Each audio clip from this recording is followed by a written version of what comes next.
Obviously, Apple's made a big splash announcing lots of different things related to 3D, and one of those is their new spatial video format. I'd like to acknowledge my co-author on this paper, Michael Wybrands, who is a PhD student at Curtin University. And I also want to point out that neither Michael or I are from Apple and do not represent Apple, and these are our own personal interpretations of this newly announced format. And this is just a summary of what we've been able to glean from public information. So obviously, in a short 9 days' time, there will be a new product in many people's hands. There's at least one person I know in this audience who will have one. The Apple Vision Pro is released on the 2nd of February. And along with that, there's a lot of material and information that is needed to support that. So there's the spatial video format, the new terminology of spatial computing, immersive video. There's also been announcements about Apple TV plus 3D titles. So we'll just work through those and unpack all of that. So what is spatial video? So Apple's adopted a new term, spatial video, to describe all forms of stereoscopic or 3D video to be shown in the Apple Vision Pro. It's not uncommon for a company to define new terminology. It's not easy to redefine existing terminology, so coming up with a new term is often the way that's done. Apple's not the only company to do that. And their spatial video format was announced at the Worldwide Developers Conference in June or July last year. It's based on an existing stereoscopic video format called multi-view, HEVC, high efficiency video codec, which is an extension of HEVC, H.265, to support the creation of spatial videos for the Apple Vision Pro. I've got a few samples here from a presentation that was delivered by Chris Flick, and there's a link to the actual presentation there. And this provides an overview of a number of aspects of their spatial video format. So this is Chris Flick. He is an AV Foundation engineer at Apple. And as mentioned, this was presented at WWDC, and here's just a few clips with Chris.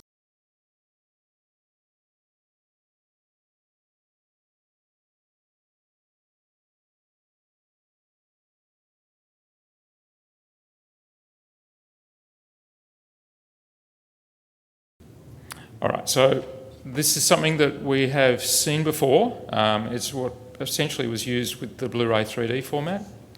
Storing both a 2D view and the difference information. So it's good to know that they're basing their format on existing information.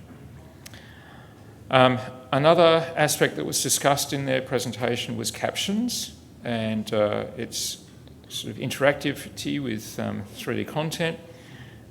What they're trying to avoid here is that captions interfere with the 3D content. If 3D information is poking out, you don't want to put a caption at screen plane and cause a queue conflict.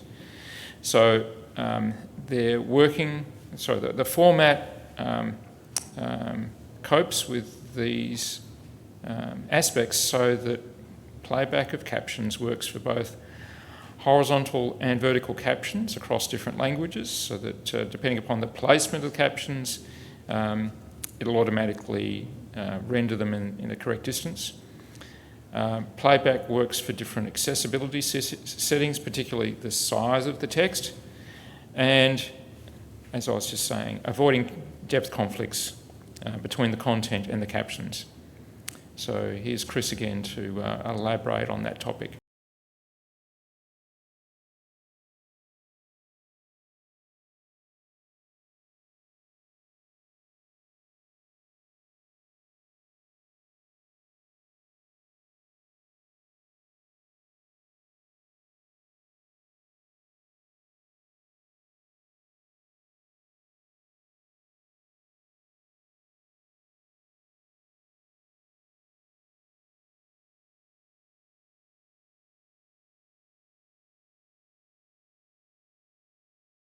All right, so this has been published on their website as the Apple HEVC video, stereo video standard, I guess.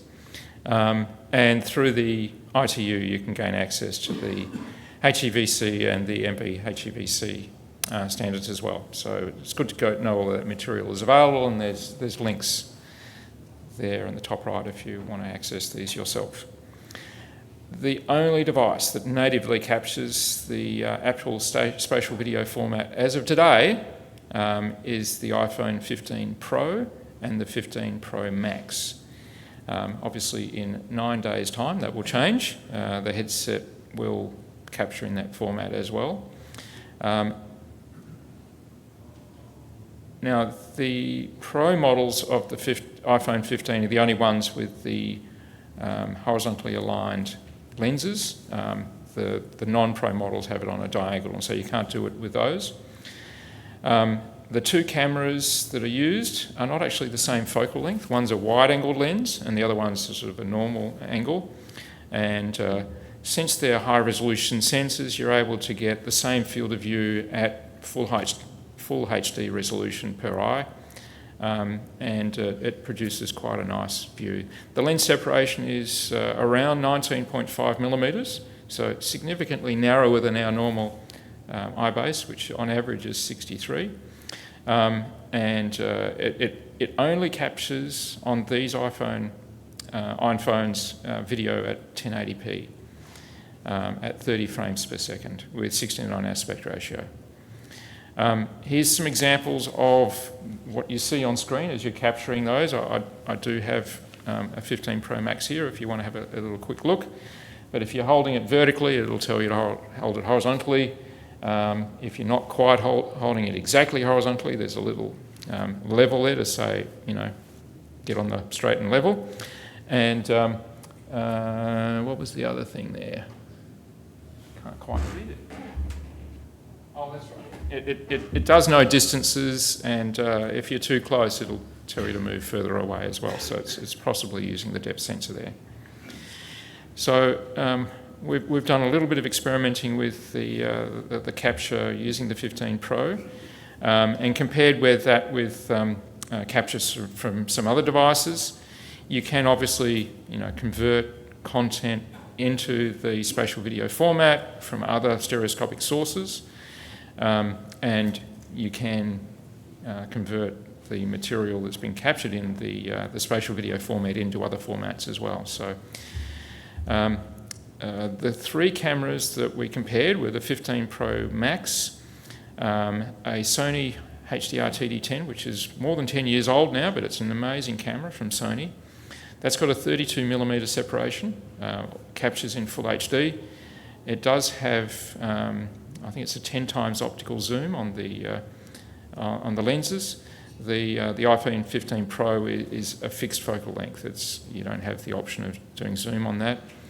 And also compared with the Fujifilm 3D camera, which has got a 77mm separation, and obviously that's wider than normal eye separation, and but that particular camera is quite old and only captures video in 640 by 480.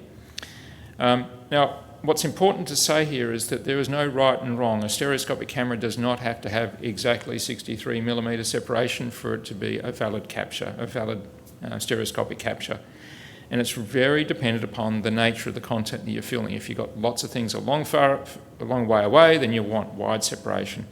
And if you're filming stuff relatively close, then you do want narrow separation. And Apple themselves have actually provided the advice that to frame your subjects 3 to 8 feet, 1 to 2.7 metres from the camera, which does produce some nice content at those distances. So we have captured some content that illustrates and aims to sort of understand the differences between these three systems. Last night during the demo I showed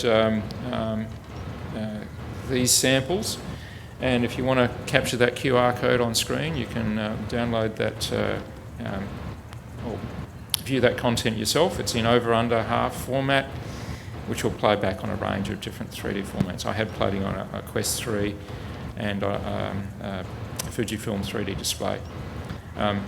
So the general feedback last night was that they were very impressed with the 15 Pro and the Sony cameras. Obviously the Fujifilm with only 640 by 480 was pretty poor video quality. Most people preferred the 15 Pro content, mainly because the image quality looks better than the much older Sony 3D camera. When pressed, obviously the depth is greater with the Sony than the 15 Pro, but it really depends upon the nature of the content as to whether that is important for that particular piece of content. Looking at the metadata of a piece of video captured with the 15 Pro Max, we can see that there are some metadata there that describes the format and tags it. Interestingly, the spatial format video version is listed as 1.0, but as of today, the standard on the Apple website's only listing at 0.9. And even though most of the discussion has been about H.265, the video coming out of the iPhone Pro Max, 15 Pro Max is H.264. All right, so the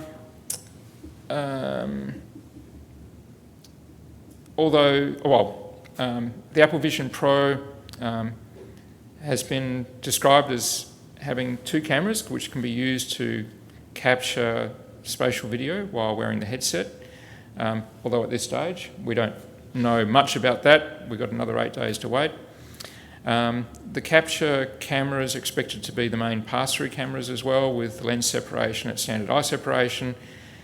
And what information has been released so far, it looks as though those cameras are 2048 by 2048 resolution. And that may well align with the fact that most of the promo video, which perhaps is just marketing to be honest, looks as though it's at 1:1 aspect ratio rather than the videos I was showing you before, which is 16:9. There is a nice utility available in the App Store called Spatial, which can play back and also convert Apple Spatial video to other 3D video formats, and we've used that as part of our testing. Obviously the iPhone screens are not 3D capable, but it can show side-by-side video or convert it to another format, whether it's full over under, which is the one we mainly used, to be able to use it in other systems. Some of the other information released so far talks about spatial video disparity parallax adjustment, which is nice to know that they are considering these topics. Those of you who have been to the short course, there's a range of terms that describe this, and often another term is horizontal image translation, but it's adjusting the depth of the content by adjusting the disparity or parallax by shifting the images left-right. So it's a way of optimising and improving the display of content. Apple have released APIs within its AV Foundation framework to enable developers to create, edit and show MV-HEVC, which is great.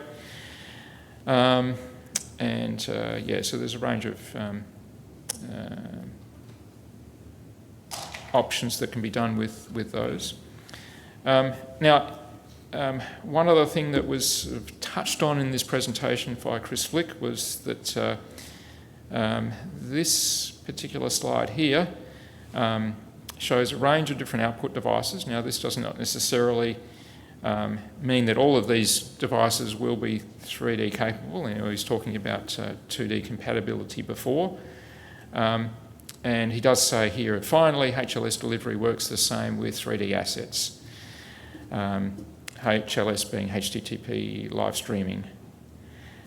So the hope is that eventually Apple TV 4K will support 3D, but who knows whether that will be the case or not.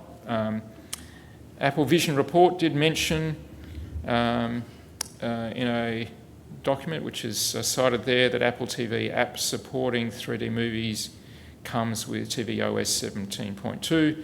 But at the moment, some of the information that's been released has indicated that the 3D movie content on Apple TV will only be available on the Apple Vision Pro.